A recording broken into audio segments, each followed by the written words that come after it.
eModels.co.uk. Make something awesome. Shut up and sit down. Hello gang, Colin here, Festa 67's workshop, and welcome to part 5 of the eModels build of the Honda CBR 1000RR. And we're going to be doing some engine frame decaling and be starting the assembly, folks. So without further ado, let's just get cutting these bad boys off. And they're mega tiny. So we'll just, my magic, get the tweezers of goodness and grippage out and have a wee looky loop. Soak that in a bit of water. And then we'll start putting these on. We've got the oil filter, bits and bobs around the engine to do. So we'll lay them down. Get me knife of decal movingness out. You can all start cringing now because, yeah, I use a scalpel blade, but I just find it easier for me just to move the decal blade around, the decal round with the blade, and I'll just get it into place like so. So we'll wrap that with its other decal, which is all of the instructions for the changing of the oil filter and all of that. So we'll put a bit of the extra or the normal decal solution on. Grab the engine. Put a bit of the solution on the side there, and then get ready to put the decal on. So just put my brush away, and then we'll get the decal off and put that in place. And this is the delicate side of the build, this is, folks. Now these decal solutions I'm using are the ultimate decal solution set. You get your normal, strong and extra strong, and they really are a nice set of decal solutions, and you can grab them from my sponsor eModels by popping over to eModels.co.uk and whacking them in your basket, folks. And obviously if you want a kit to build along with me, the CBR, the link is in the description below this video, and you can grab one of these and build along with me. So we'll just grab that and start that moving off of there, and then I can deftly, he says, put that decal in place, and hopefully with my eyesight of seeingness it should drop straight into place. That's what we say anyway, that's according to the plan. So we'll just nudge that in there, like so. Put that to one side, and then we start putting on the frame markings. All of the bits and pieces, information about the frame, VIN number, all of that gubbins. So we'll just lay that into place, like so. Just nudge that in like that, and that's that decal done. And these are nice decals, these ones, folks, so you should have a lot of fun putting these on. So we'll just put a little bit of the extra strong on there, just to start letting that conform to the contours. And then just put it away, and that's all you'll see me keep doing. I'll just pick it up, add a bit of solution, put it down. That's why I use the 3. So we've got the bike support there, like so, and this has got the HRC that goes on the jack there, like so. And then once these decals have gone off, I'll then get round to putting the wheels on there, and yeah, you just wheel the trolley underneath the bike, and yeah, the bike will be supported, folks. So we're whizzing through these at quite a nice rate. We've got a bit of the old Olins going on there on the canister, and you got one of them on each side. So whack it into place, move it with a knife, nip round the other side and do the other one, and then let them dry. And then if you need to go back with a stronger solution, then you can go back once they've bit. Just brush that round there,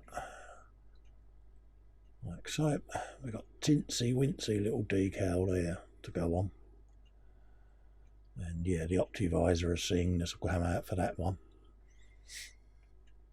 And then you've got another label going on the side of the swing arm. Just move that into place. And again, using the different strength solutions, we will get that to conform to the curvatures of the swing arm.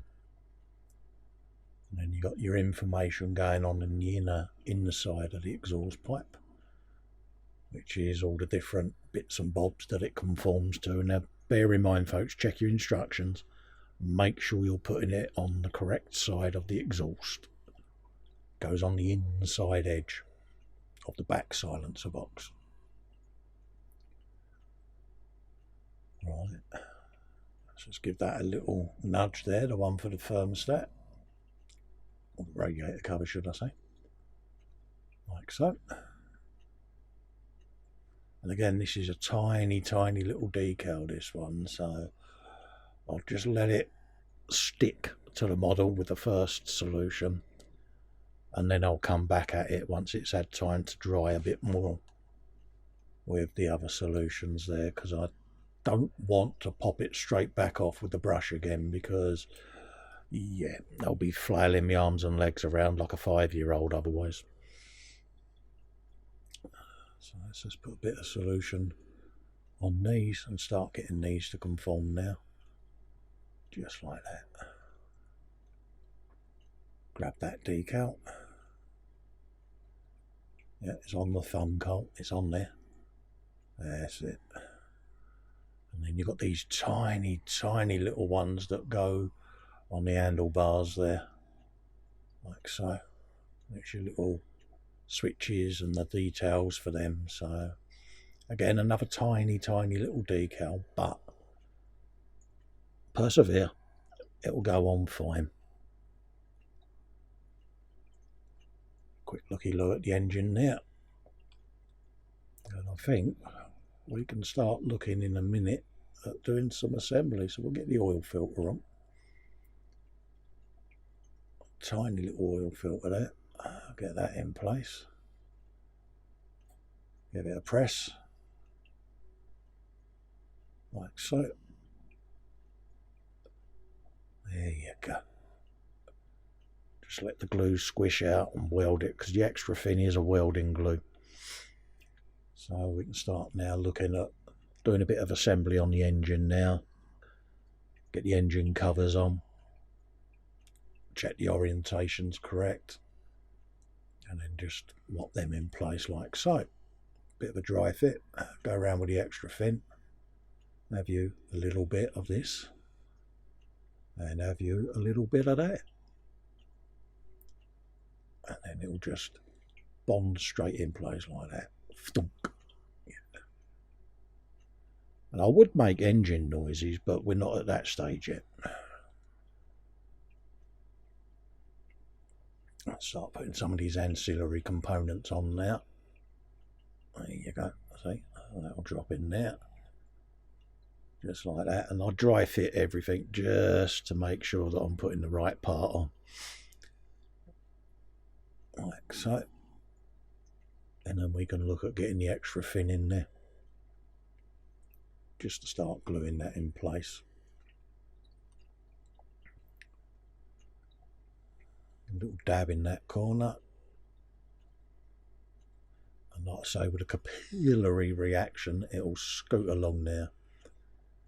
And it'll stick that together. Just like that.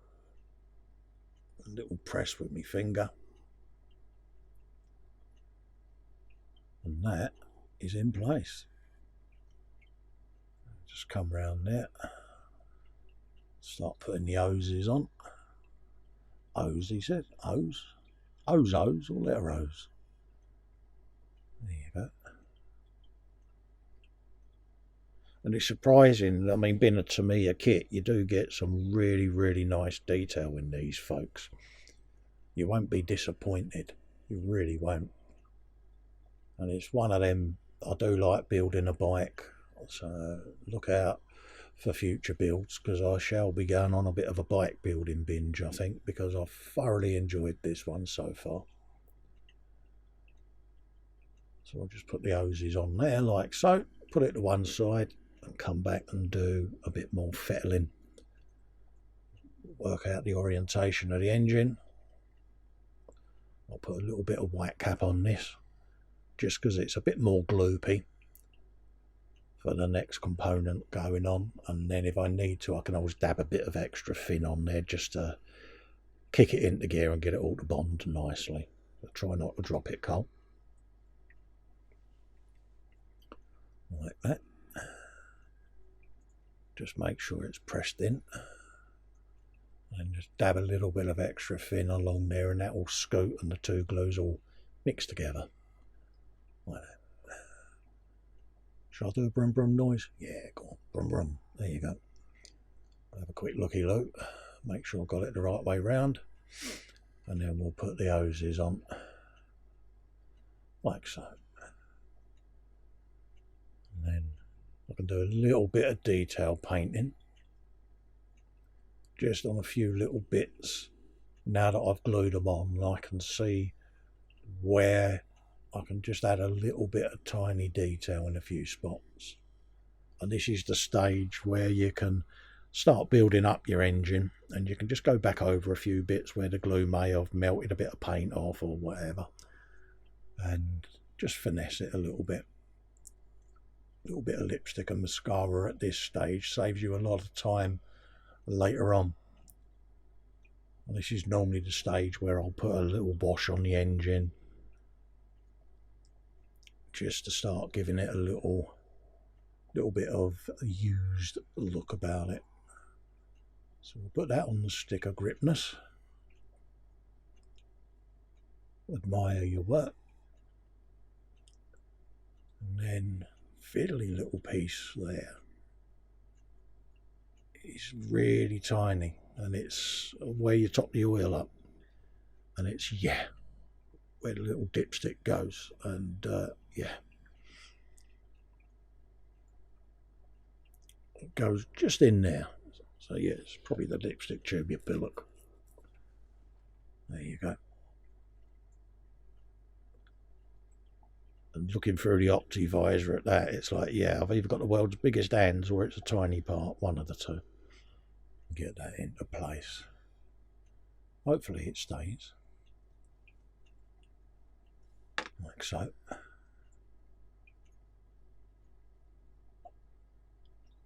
Just gently give that a tweak, I think, because it looks a little bit off kilter.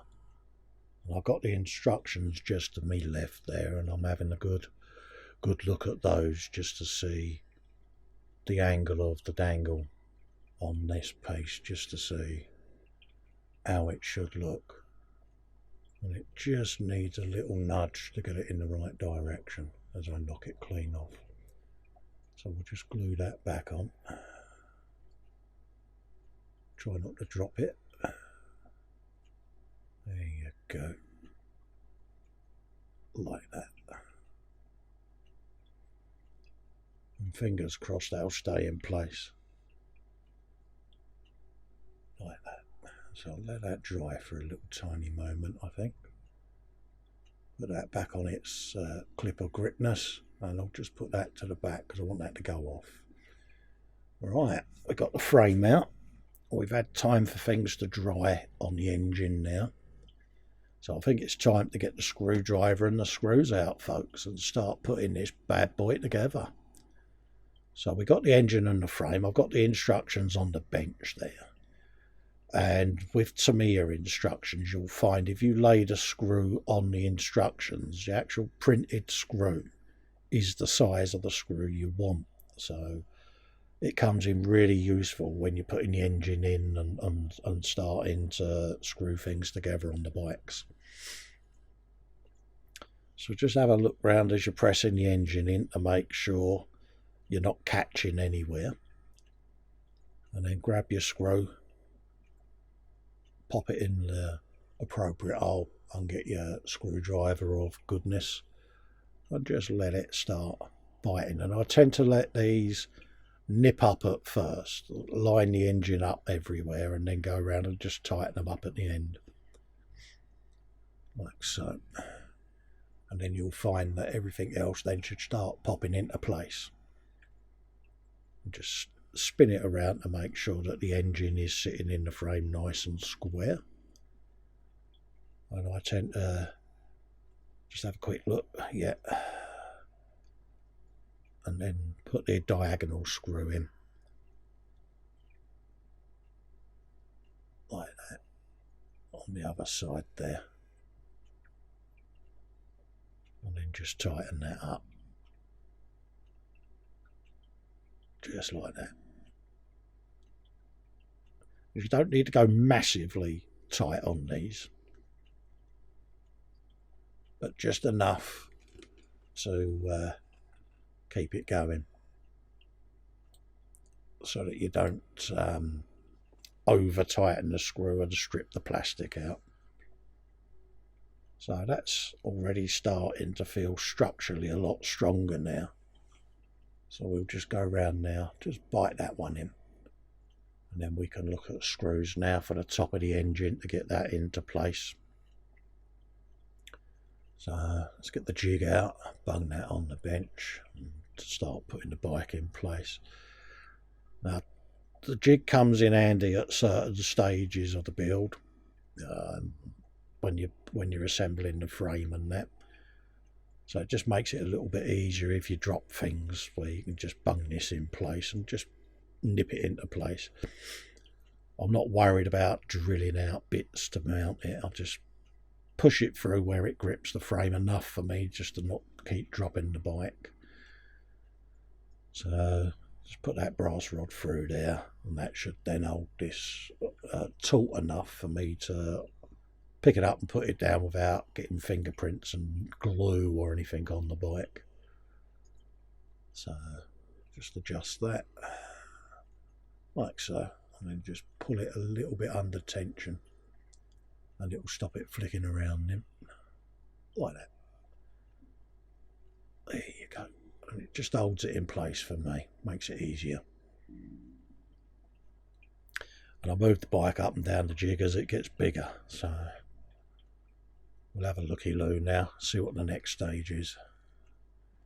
And it's going to be just putting in extra screws for the engine, checking up on that, and making sure that all the bits I've put on so far are in the right sequence.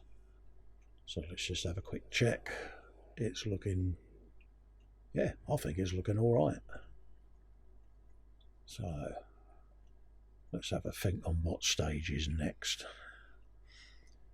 Yeah, we'll make up some more hoses there, folks, for the rear end. Brake hoses, things like that, but also hoses from the injection system and the cooling. So we can put these hoses underneath as well, because this will clip in underneath where the rider sits. It's got the rear light cluster on it as well there. Let's just pop that in. Try not to drop it. Like so. Another couple of hoses there, and these will feed through the frame then,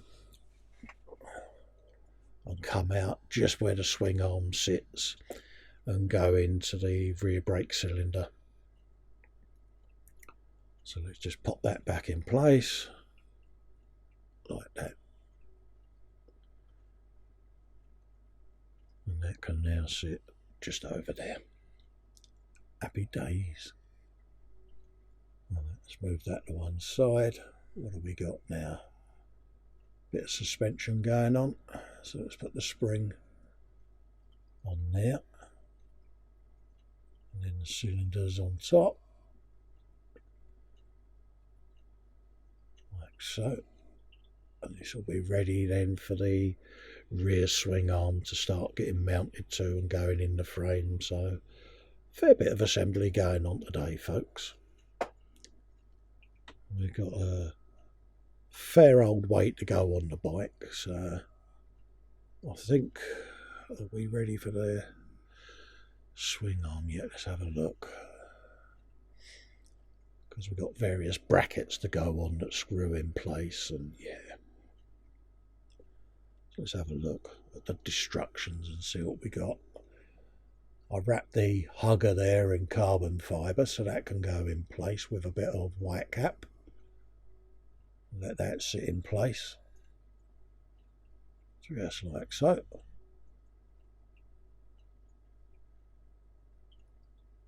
Just like that. And then we've got a bit of screwing going on there. We've got some little brackets here. So we just put the screw in one end like so, and then hopefully we can get that in situ so that we can start screwing it in just like so. And don't want to go too mad with the tightness, because these mount then to the side of the coil spring. It'll all just work its magic. So let's just make sure that they're moving quite nicely, and then dig out the other screws ready to put this all together. What have we got? Got that little piece to go in there, so let's just pop the screw in the end, just like so. It's tinsy wincy, it really is. So let's try and get that in place on the end of the screwdriver in the hope that I can hold it all together. Because if anyone's going to drop it, it's going to be me, isn't it? So let's just pop that in there. Now, by powers of deduction, and stop twitching, we can then get this orientated the correct way, feed it through, and then start getting the screw in place like that. Once you've got one in, it's so much easier. It's just getting that first one in. What I should have done is put it on the actual moto jig and held it that way. But yeah, hindsight's a wonderful thing, Festa. So let's just put the other one in, like so. And then line that up. And pop that in there, just like that.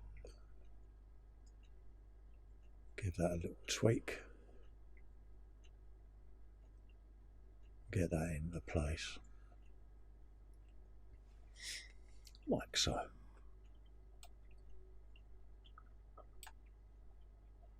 Just check with me eyes of seeingness that I'm getting that all in the right orientation. Just off camera I've got my magnifier so I can see that I've just got it lined up.